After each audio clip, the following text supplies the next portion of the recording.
નમસ્તે. આજનો દિવસ એ ખૂબ જ વિશેષ દિવસ છે મિત્રો.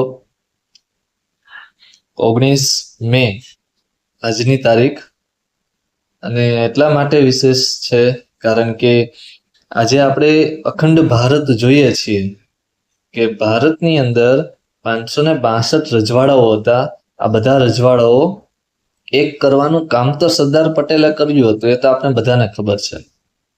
પરંતુ કદાચ આ બધા રજવાડાઓ સરદાર પટેલ માટે પણ મુશ્કેલ કામ હતું. એટલા બધા રજવાડાઓને એક કરી અને ભારત સંઘ સાથે જોડી દેવાય.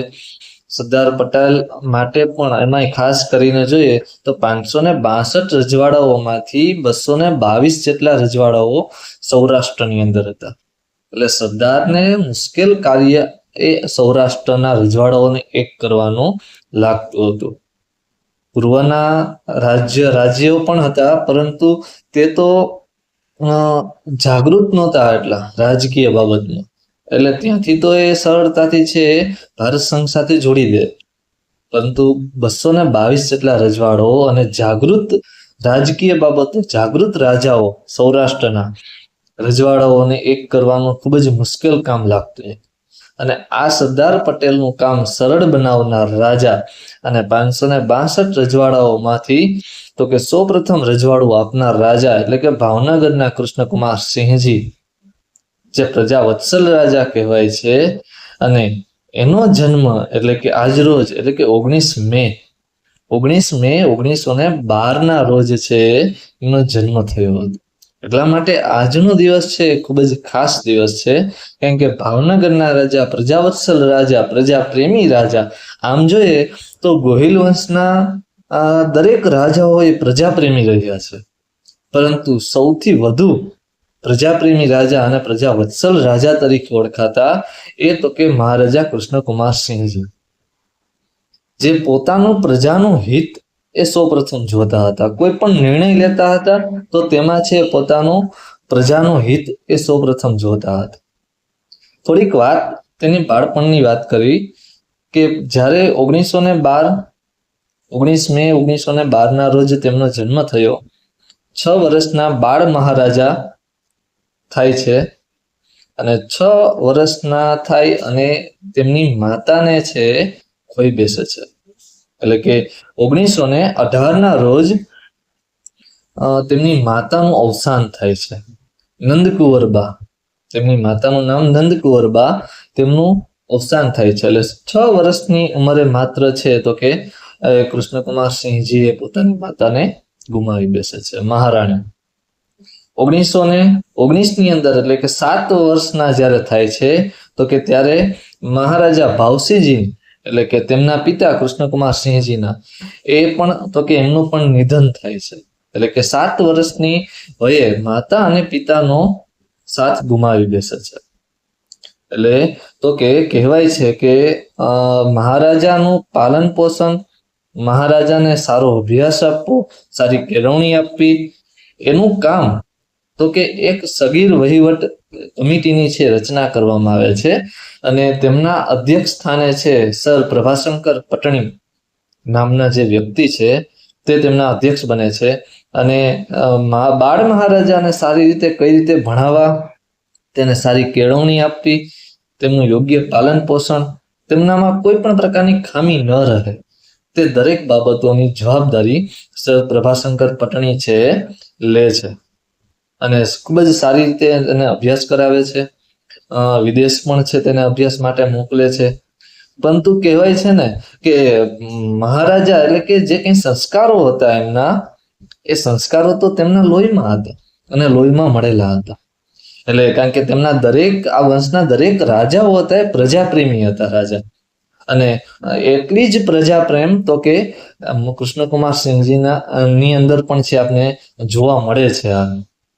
અને આગળ જતા તો કે જ્યારે ખૂબ જ ભણે છે અને ત્યારબાદ એ ભાવનગર આવે છે. ભાવનગરની અંદર આવ્યા બાદ તો કે વધુમાં વધુ પ્રજા માટે તો કે શું કરી શકાય તે ખૂબ જ છે વિચારતા રહેતા હતા. ખૂબ જ સક્રિય રીતે એક્ટિવ રહીને તે પોતે કાર્ય કરતા હતા. અને પોતાના નોકરને પણ પોતાના કુટુંબીજન ની જેમ છે સાચવતા હતા. એટલે એમ કહેવાય છે કે મહારાજા એ ખાલી રાજા ઉપરના પદ ઉપર રહીને રાજ્યનો વહીવટ કરવો અને રાજ્ય ચલાવવું એટલું જ નહીં, પરંતુ સારામાં સારી રીતે મેનેજમેન્ટ કેમ કરવું, સંચાલન કેમ કરવું, અને સંચાલનની અંદર આયોજનથી લઈને દરેક વસ્તુ છે એ ખૂબ જ જરૂરી છે, તે પણ મહારાજા જાણતા હતા. અને બીજી બાબત કહું તો જે મેં આગળ વાત કરી એમ કે 562 રજવાડાઓ સરદાર પટેલ માટે પણ આ મુશ્કેલ કાર્ય હતું, અને એમાં પણ સૌરાષ્ટ્ર માટે. અને આ સરદાર પટેલનું 50% હળવું કામ છે મહારાજા કૃષ્ણકુમાર સિંહજીએ કરી દીધું. જ્યારે આઝાદી મળવા ઉપર હતી અને મળી ગયા બાદ પણ મહારાજા કૃષ્ણકુમાર સિંહજીએ સતત વિચારતા હું એવું તે શું કરું કે જેથી કરી મારા વંશજો અને મને જે વારસામાં મળેલી બાબત છે એને હું તો કે મારી પ્રજા છે સુખી થાય, એવું તે હું શું કરું દેશ માટે. અને અંતે છેવટે તો કે પોતાનું આખું રજવાડું એ ભારત સંઘ સાથે જોડવાનો નિર્ણય કરે છે, અને સૌપ્રથમ જઈને મહાત્મા ગાંધીજીને મળે છે, ત્યારબાદ તો કે સરદાર પટેલને મળે છે. અને સરદાર પટેલ તો કે ખુદ ભાવનગરના રાજા મહારાજા કૃષ્ણકુમાર સિંહજીનું એ સ્વાગત કરે છે, અને તે પણ કહે છે કે 222 રજવાડાઓ હવે સરળતાથી એક થઈ જશે. કારણ કે ભાવનગર એ સમયનું એક સમૃદ્ધ રાજ્ય, મોટું રાજ્ય હતું, અને એમાંથી એક સમૃદ્ધ આવા કોઈ શક્તિશાળી રાજા એ સૌપ્રથમ પહેલ કરે ભારત સંઘમાં જોડાવાની, તો સ્વાભાવિક છે કે ભાઈ બાકીના બધા રજવાડાઓ તેનાથી પ્રેરાઈને રજવાડાઓ ભારત સંઘને સોંપી દે છે. અને ભારતની અંદર તો ઘણા બધા રાજાઓ હતા, પરંતુ સૌથી શક્તિશાળી અને પ્રજાપ્રેમી રાજા તો કે કૃષ્ણકુમાર સિંહજી, કદાચ મારા ખ્યાલ મુજબ તો આવો રાજા ભારતના અંદર તો લગભગ કોઈ રાજા આવો જ રાજા ન જોવા મળે કે માત્ર ને માત્ર પોતાની પ્રજા સુખી રહે તેના માટે જ તો કે તે વિચારતા હતા કે મારી પ્રજાના દુઃખ દર્દ હંમેશાને માટે દૂર થાય. મારે કોઈ રાજ્ય નથી જોઈતું, કે મારે સુખ વૈભવ કે પુનર્જન્મની પણ ઈચ્છા નથી.